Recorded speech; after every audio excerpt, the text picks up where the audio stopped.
Nesma Daher survived years of war in a Damascus suburb that was on the front lines of Syria's long conflict. But well after the guns fell silent in her area, she says life only gets tougher. Daher is a widow. She says sometimes she can only feed her 4 children 1 meal a day.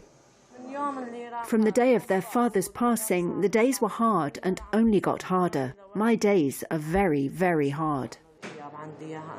Daher's family get by on cash support from an NGO equivalent to about $7 per month, and her experience is typical of the poverty in Syria after more than 12 years of conflict.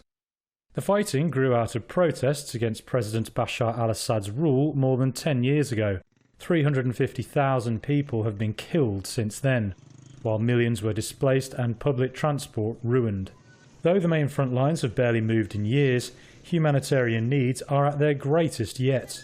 The United Nations says more than 15 million people need aid across the country, a record number, and it's struggling to fund support for Syrians amid other crises worldwide. Meanwhile, Arab states have welcomed Assad back to the Arab League, but there is no sign of the Arab investment many Syrians in government-held areas hoped would help revive the economy. Madian Diab is director of the Syrian Investment Authority. Many foreign and Arab companies visited the Syrian Investment Authority. The obstacle and main fear were the economic sanctions.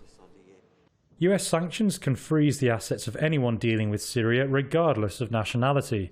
Washington says it aims to put pressure on Damascus for a political solution. Economists cite corruption, inflation and labour shortages as other issues that harm the business climate. But Syria's hard-hit families have more immediate concerns. They just wonder where the next meal is coming from.